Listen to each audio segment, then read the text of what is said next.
I feel like time flies, right? So what would be your message to people who are 30, 20, 40?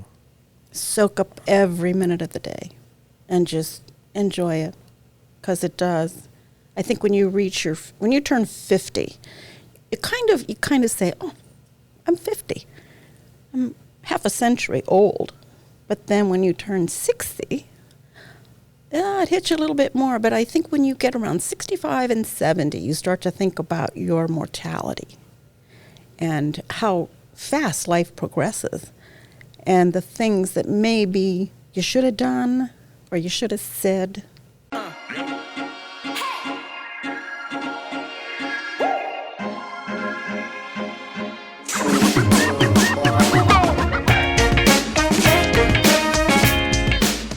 So glad you are back with us. I am super pumped for today's guest, just like all of my guests. But this is somebody many of you have gotten to know through my social media channels. So I thought it is time to pull back the curtain and really introduce you to the one and only, everyone's favorite neighbor, Marge Pabis in the house. Hi, Ryan. So glad to be here. I love it. First of all, all the applause for Marge, everyone's favorite neighbor in Northeastern Pennsylvania. Look, so we started just doing fun stuff on my social media, and I know you're very humble, and you're like, oh my God, people have fallen in love with you, because everywhere I go now, people are like, what's Marge doing today? What's Marge doing with the dog? Where's Mr. Marge, aka your husband, Dennis? Right. So I said, we have to spill the tea, talk about your upbringing, because you're not originally from Northeastern Pennsylvania, but you've lived here for decades. After you fell in love in this area, we're going to talk about where you grew up, and obviously everybody's always talking, the ladies on the Facebook, who does Marge's hair and who does your hair? I do. There you go, because Marge has been a cosmetologist, oh my gosh, for 40 plus years? Well, actually, it was for 50 years before I retired, yes. All right, so we're going to unpack that. But first, let's dive into, how do you feel about your new found fame in this area? Because there's been people who've come up to you at the grocery store and they're like, Marge, I saw you with Ryan on his Facebook page the other day. I'm really grateful for that recipe or that little tip you gave me. How do you feel? It's very humbling. I think it's very humbling, yes. You know what I love when we started doing some stuff? You're like, I don't want to be on the social media. Now she's a natural. You just kill it. I've taken you on production shoots. You just get it. It's why you're everyone's favorite neighbor. Well, I try to be helpful to everybody. All right. And this girl, my girl Marge, she knows food. She knows wines. We're going to talk about that in a moment. But first, you didn't grow up, though, in Northeastern Pennselsylvania. No, I did not. Where'd you come? Where did everyone's favorite neighbor come from? Not too far from where you were from, State College area. Okay. Born, and my early years were there in central Pennsylvania. Yeah. And after I graduated from high school, I decided I wanted to be a cosmetologist. So I had a neighbor who was a hairdresser, and she kind of guided me through. I loved what she did. She was always just... Why hair, though? How do you come up with that? Because I know you are a very creative person. You can do things... You're like a Renaissance woman. You can quilt, you can stitch. I don't know. I feel like if I was trapped in the woods, I'd want you in my corner. I'd do your hair. Yeah, just so I had great hair trapped in the middle of the woods. But how did you get into that? Well, I was always very creative with my hands, and I always loved creativity, and I just wanted to do it. Yeah. So you came up to Northeastern Pennsylvania at the time. What school did you go to? At the time, it was Lackawanna Beauty Academy. Okay. And I fulfilled my hours there, and then decided to go on get my teacher's license. Yeah, so you were able to teach cosmetologists of the future. Right, but that did not interest me. Along with the teacher's license came a manager's license, so that you were able to manage a shop also. Yeah. So that interested me. I went through, I passed all of my requirements, and then... How old were you, though, when you moved up to Northeastern Pennsylvania? Because you went to Lackawanna Beauty School, which eventually became Empire Beauty School. 18, right out of high school? I was actually 17. 17? Yes, I started school when I was 5. My gosh. Yeah. You were always very bright to me, so I could see that. So you come up here, you go through the schooling and everything. Right. And during your schooling, right, you thought, because your mom said you're going to go to school there and you're going to move back to State College, PA. Absolutely. And your mom, I mean, you come from such a line of like hardworking people. Your mom was, you call her domestic, like basically she was a housekeeper for a really worked very hard all of her prominent life. woman. And you've learned all these amazing, like you teach me stuff. You're like, yeah, my mom showed me this. And it's amazing, just sort of the cloth you're cut from, so to speak. So your mom said you're coming back to State College after you get your degree at the beauty school. Well, yeah, because at that time you kind of listened to Mom. Yeah, but that didn't happen. So what happened? Oh, well, then I was introduced on a blind date to this nice gentleman, which I thought was kind of cool. And this is Mr. Marge. This is Mr. Marge. AKA Dennis, your husband of Dennis. How many years? 57. 57. We'll talk about the secret to a marriage in a moment. So you meet Dennis, your husband, Yes. while you're here. Where was the blind date, by the way? Do you remember? The blind date was at my girlfriend's house, and I didn't even know it was going to be a blind date. She just called me up and said, "You want to come and I'm having a couple friends over tonight." Yeah. And I guess this gentleman had seen a picture of me, and he wanted to meet me. And of course, I didn't know he was going to be there. But it was kind of like an instant. How did he see a photo? Because nowadays the kids date on the app and they have like Tinder and Bumble. At that point in time when you graduated from high school, you got your graduation picture. And you passed it around to friends, you know. Okay. So when I came up here, I had a stack of them. Yeah. And were you just handing them out? Yeah, here. Hey, you have a picture, you know. So I handed this picture to this friend of mine, Paula, who, Mr. Dennis, he was like a very frequent visitor to Paula's home. Yeah. So knew Paula, a lot of the same people you guys knew, right? Yeah. So she kept bugging me, you know, this guy wants to meet you. This guy wants to meet you. Did you know like what Mr. Marge, aka Dennis, like who he was, what he did at I that saw time? a picture of him and I thought he was kind of cute, but I thought, nah, I'm not interested. I got to get back to State College. Mr. Marge is off in the corner now, so if any tomatoes start coming our way. Yeah. Boom. Yeah. And I mean, we're going to get to, 57 years of marriage is like unheard of nowadays. But so you meet him at the party. Go ahead. And, you know, we go off kind of by ourselves in the living room, just starting to talk. And, of course, at the time, I didn't live close by, so I needed a ride to where I was staying.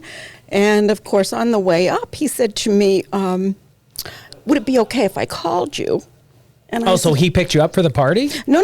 Okay. No. But I was being escorted back to my residence by Mr. Marge. Well, no, there were four of us in the car. Okay. Yeah. So anyway, he says, you know, I'd like to call you, and I says, well, you know, my mom, I got to talk to my mom because I was 17. Yeah. You know, at that time, you know, you're in a strange area, you're not quite sure about. And you're like, who's this guy trying to call me? Well, yeah, and you don't know what his background is either. Right. So anyway, he was going to Penn State, Worthington. It had just it was down on, I think, North Washington Avenue, and no, it wasn't North Washington. Well, anyway, that's not important. But anyway, he was going to a game the following weekend. So he says, well, may I call your mother? And I thought, oh, yeah, you're going to call my mother and talk to my mother to see if she can. Basically to see if he's allowed to talk to you. Well, he's allowed to take me out. You know, she wanted to get a feel, you know, for what this guy was like. So, okay, he calls her and he has a conversation with her. And then she calls me and she says, oh, this nice young man called me. Yeah. She says, I think it would be okay if you went on a date with him. But meanwhile, I think what's amazing back in the day, right? Oh, that's the way it was. That's the way it was back in the day. Yeah. Where nowadays, most people who are 17, 18 are like, my mom's like 2.5 hours, 3 hours away. I'm going to do whatever I want. Yeah. Not Marge. No. So it was kind of instant. You know, we went to the movies, and the next date was a hayride. Okay. Out at the Pocono Dude Ranch. And then the Pocono Dude Ranch? Yeah. That sounds like a TV show. Yeah, it does. Okay. But it was, you know, it was just kind of like an instant connection, yeah. And 57 years later, it's still... And I want to come back to that. But at this point, though, so you meet Mr. Marge, right? You're starting to date. Yeah. Did you start working for somebody's beauty shop because you graduated? I'm sure you had to make money, and you're a cosmetologist Right. now. I worked several jobs, and then finally I got a job working at a shop in Oliphant, and worked there even through, the time we got married. Yeah. And then How did Mom feel that you were like, I'm staying in Northeastern Pennsylvania, I'm not coming back to state college? I was the youngest child. I was the youngest of 3. Okay. So she wasn't really happy, but she kept saying, if you're happy, you have to live your life. So I give her credit for that. Yeah. So you get a job in Oliphant. You're working at a salon. I'm working at a salon. I was very fortunate. I had a wonderful boss, and I worked there. Is the salon still around in Oliphant? The salon is still there, but it's not. It's under a different name. Okay. It went through several owners. Okay.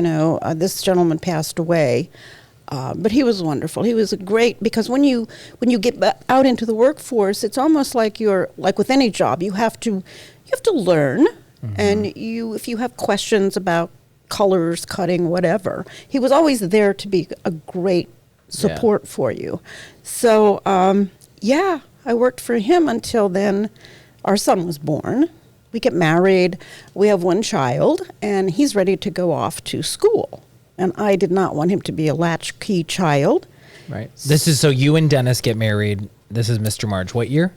1965. So you get married. You're working at the salon, and at that point, you're like, I'm gonna have a kid. And then you realize you want to be your own boss. Well, yeah. Our son Dennis was born in 1968. This is Dennis Jr., right? Dennis Jr., yeah. Sweet kid. Sweet man. I love him. And he's so smart, just like the whole. He's like his dad. The whole family. Yeah. You guys are like, like MacGyver. You can figure anything out. You're geniuses. But go ahead. So you said, I'm going to do my own thing. Yes. And I always wanted, after I'd worked for a couple of years, I wanted to be my own boss. Yeah. So we decided that instead of me going out of the house to work, I wanted to be home when he came home from school. So we added a room onto the house, and that became my beauty shop for many years, and I had wonderful, wonderful customers. And it was Marge Pabis' beauty shop, right?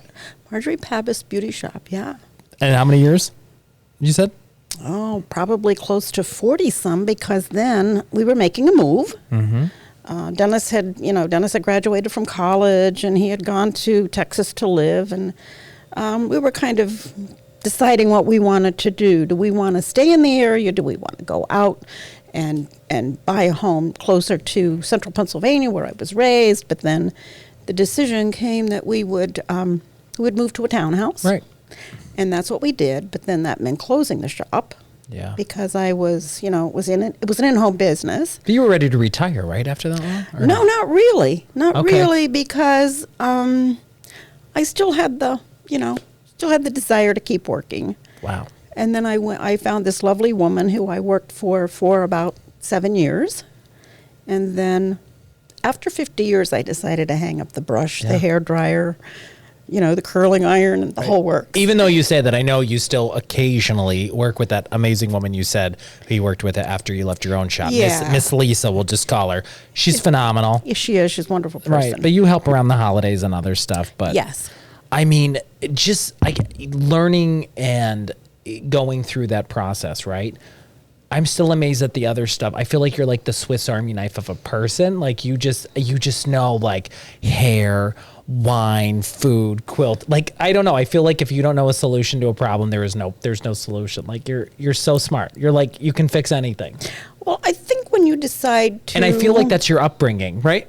Like Yeah. compared to like we've talked about this a lot, right? Like people in the work ethic that I think some people see today, right? Maybe not everybody is at that caliber of really hard working. Not everyone, but in some companies, right? They struggle to find rock star employees. And I think your generation, people were just like, go, go, go. Well, my mother and my father both had very strong work ethics. My dad, after he retired, he still worked. He still Yeah. got side jobs. And up until several months before his death, he was still working. Jeez. Same way with my mom. Of course, my mom had some health issues like all her life, but I mean, she still was a very energetic and productive woman. But I think when you do decide to change your life and go into a retirement phase, you have to have some sort of interest to keep yourself current, going, healthy, able to move. Bodies were made to move. So, yeah, I try my best. And, of course, I'm running after that Metcon all the time. Yeah, so. we'll talk about your relationship with our golden doodle in a Yeah. moment. It's such a special bond, I could say. But I guess let's talk about marriage. 57 years of marriage. Right. Nowadays, very difficult to find that. Yes. So I'm sure people see this. Marge, what's the secret? What's the key? What do you say? Compromise, give and take. Sometimes it's 50-50, sometimes it's 70-30, sometimes it's 80-20, sometimes maybe 10 and 90. But it's just working through it. It's a job. What I'm so impressed by, both of you guys, right? The relationship, the respect you have for each other. But just even now, today, like you still, I mean, you do this stuff so effortlessly, whether it's, you know, keeping your house the way it looks, it's immaculate. You could literally eat off of Marge's floor. But like you're still every day preparing these amazing meals. And for Yeah. Marge will say like, oh, I'm just cleaning out the refrigerator. And then you look and there's like a 7-course meal, right? Like where the rest of us are like, I got a hot dog, you know, or a potato chip for you. Well, see, that 7-course meal could be like Monday, Tuesday, Wednesday. No, but I mean, like, how do you keep that up? Because I think people who do retire, you mentioned you have to have a plan. So what was your plan when you officially say, okay, I'm not going to go into a hair salon anymore? Like, what has kept you so young? Because I think people don't believe it when you tell them, I won't reveal your age, but like, you know, you look phenomenal. no secret. Go ahead, tell them. 76. I just turned 76 the other day. But you're phenomenal. And if people see you in the spring and summer, like you're landscaping, you're building rock walls, like you helped us with the company, like lay a patio and organize it. Like I'm blown away. So like, is it just staying active or like, what is the key? Just love to do it. Yeah. That's all. Just love to be busy. All right. So so we met each other probably about 7 or 8 years ago.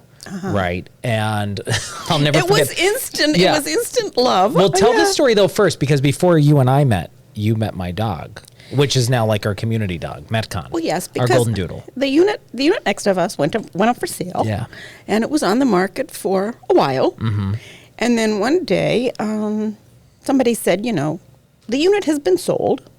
My husband comes home, drives in the garage, and he knocks on the door, and he says to me, Marge, you got to come out here. I want you to see this jog in the car next door. And there's Metcon sitting with this, just staring with those gorgeous eyes. And then you appear, and you introduced us to him. And it was like love at first sight. He's a special animal. Not with us, with the dog. No, both of you. No, seriously, Ryan, both Yeah, of you. yeah. Yeah. He's just a special animal. I always say when I look at him, there's a human in there somewhere, just tucked inside all that fur. And I think why I'm bringing this up, because of course I am biased and I think he's the greatest dog on the planet. 'Cause He is. I love him. But for you, like, I know you guys never imagined, like, we never thought our paths would cross, right? Like when Matt and I were looking for a house, we thought like, oh, we'll get a single family home. We weren't thinking townhouses. And then we hit the jackpot with our neighbors. Our dog fell in love with you. But because I think for retirement in general, and your key is staying active, being passionate about what you do. Yeah. How has our dog, right, who I feel like is like a shared dog now, changed your life? Because I see it with my own mom, who I feel like has just such a pep in her step because she has this little creature she's got to care for. They give you a pep in your step, but they also calm you. I mean, I can honestly say I was, I'm a type A personality. I like things just perfect. Right. But I don't care if he throws up on my rug. And I know that. And I think what's so funny, your son who lives in Texas now, and San Antonio. I've gotten to meet your son and his amazing wife, Megan. They're just such great people. But they would even say like, they are amazed at what you let Metcon get away with. He is literally like the grandchild you never had, right? Yeah, he can sleep on my couch. Whatever he wants to do. Whatever Metcon wants to do, he can do. He can lay on my bed, but he will not get on the bed unless there's a cover on it. No, he's very picky. He is very picky. Very picky. Yeah. And it's fine. But let's talk about, so as you retire, right? Because I think it's interesting in the takeaways, because you do see people who retire, and I think some people feel like either A, they have to pick up another job, right? For you find happiness in doing things that kind of invigorate you, right? Like in the spring and summer, it's landscaping, it's being outside. I itch. Yeah, and your husband has said it multiple times, and I see it. You're a workhorse. Like you're nonstop. I'll see you out there. I'm like, Marge, you're literally building a rock wall by yourself. Let us help. No, I got it. I think it's genetic. Yeah. Because your It mother has was to be. that way. Yeah, my mother, my father. Oh, my father, God bless him, he was a workhorse, always doing something. Yeah. Yeah. And then when did you start finding an appreciation for, I always say like, you know, like wine and I mean the snackies. This woman knows how to prepare like the snacks like no other. But I mean like you've taught me so much and it's not like I'm a wine connoisseur, but you've opened my eyes to different types of food. And I think I'm amazed because even with my own mother, I'm like, let's try this food. And she's like very set in her ways on certain things. Yeah. You're so open-minded for stuff. And I love that. But how did you get an appreciation for more foods and wine? I mean like the way you cook is incredible. I think I stumbled onto the wine thing. Just, I didn't have an appreciation for wine when I was younger. But as I grew older and I guess my taste buds developed, maybe. But yeah, I do. I appreciate wine. I'm not too much on the hard stuff. I don't care too much for, you know, the hard liquors. I got it. Like the margaritas and things like that. I think because I got sick on them one time. Yeah. And it kind of... I wish I got sick on pizza so I would never eat it again. But I can't stop. I know. So what do you think, though? I mean, for you, it's the wine, you quilting. Like, how did you learn how to quilt? Through your mom? Well, I always learned. I knew how to sew because I had a wonderful home economics teacher in high school. Yeah. And after high school, you know, I was making, at that point, you could really, back in the 60s, everybody sewed their clothes. We didn't have a lot of money, so it was just, you know, if you wanted something, you made it. And then it just kind of grew from, well, then I went from clothing into, well, I had a house, so I wanted to make some curtains. I wanted to make some drapes. And again, this home economics teacher that I had, she basically left us do what we wanted to from 10th, 11th, and 12th grade. She would teach us how to do whatever we wanted. It wasn't a really standard curriculum when it came to the sewing part of it.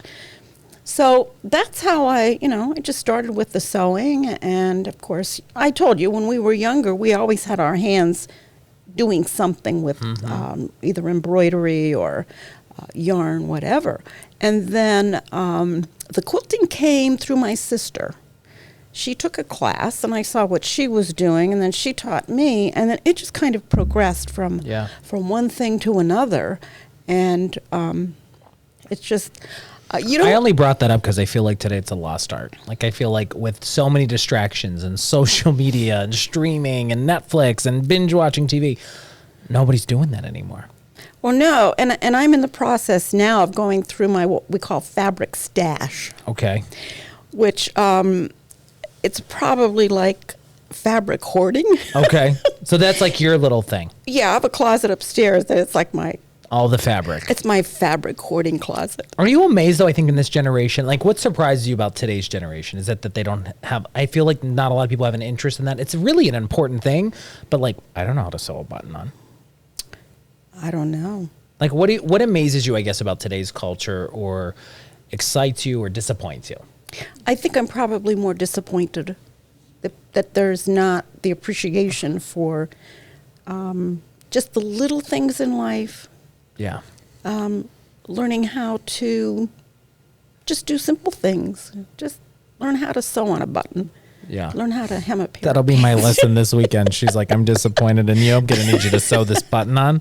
You're going upstairs to the sewing room. Yeah. Interesting. I mean, what would you, I guess, so that's sort of like I want to say that's not a shocking thing because we've talked about it, but I think what you saw in the 60s and how people kind of bring it in the workplace versus now, it's totally different. Well, I think social media has a lot to do with it. Blame me and my company, right, Marge? No. I don't mean it in that respect, but I think when you see younger children not doing the snow shoveling or the grass cutting or things like that I think are... Because there's so many distractions, right? Well, I'm not saying that's an excuse, but there is. But there's so much to gain by being outdoors. And I mean, when we were children, if the neighbor needed the driveway shoveled, we shoveled the driveway.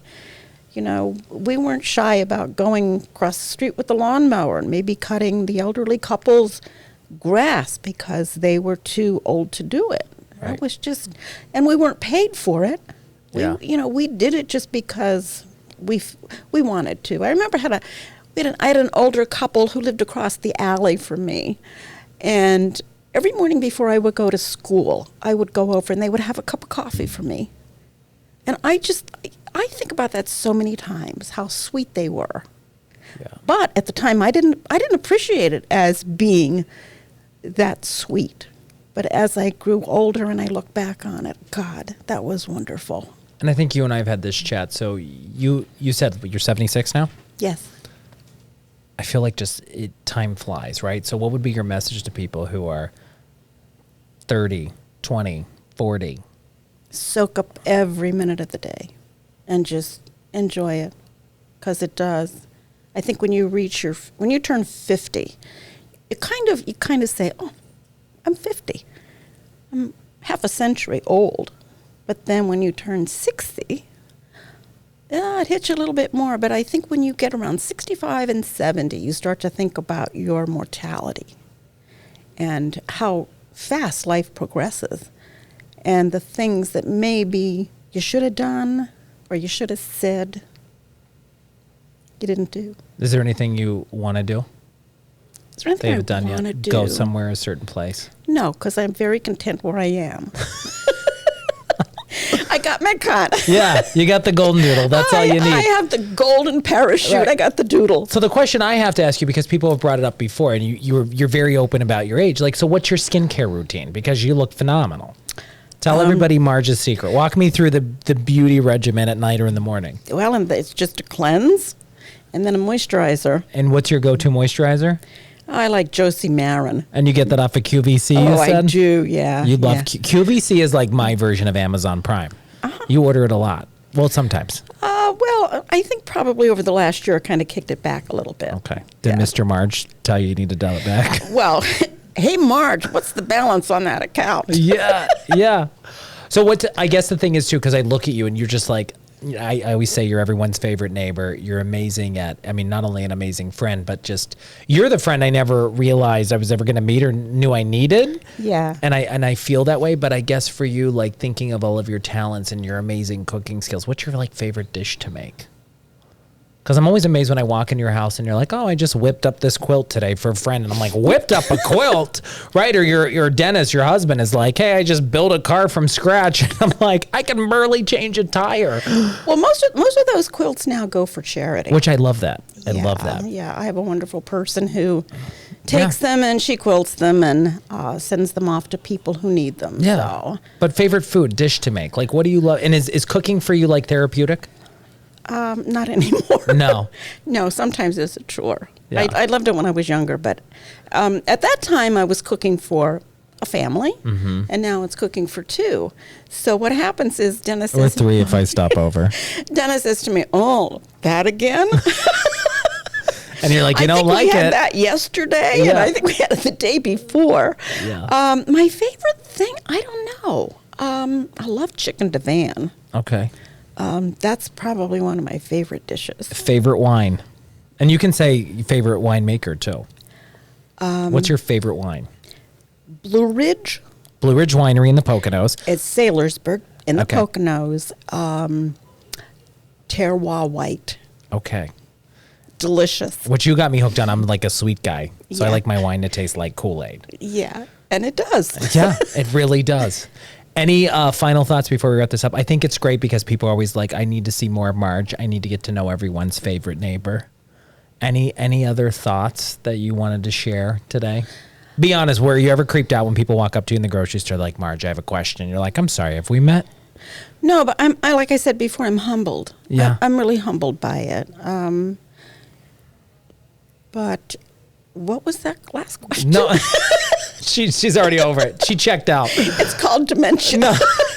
So you said, I was just asking you, like, any final thoughts that you wanted to bring onto the podcast? I mean, you talked about being on social media, something that was new to you, and Yeah. now you're killing it. And I said, we take you on production shoots when we need a Marge, and you're just amazing. But I think probably final thoughts for the fans of you, Marge. just that you're just the greatest neighbor. Oh, well, don't make it about me. Make it, okay. No, you're saying that I'm a great neighbor. You are a great neighbor. Okay. And it's a blessing to have you in our neighborhood, everybody loves you. Oh, my gosh. And everybody loves that precious animal. It's really the dog. Yes.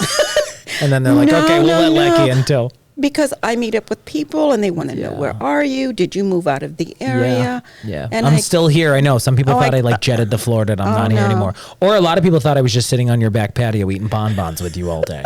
Which really I wouldn't mind. If I hit the lottery, I would have no problem. Well, we tried that, didn't we? But we didn't win. Yeah. Mr. Marge's cell phone's blowing up in the background. I hear it. I hear it. Yeah.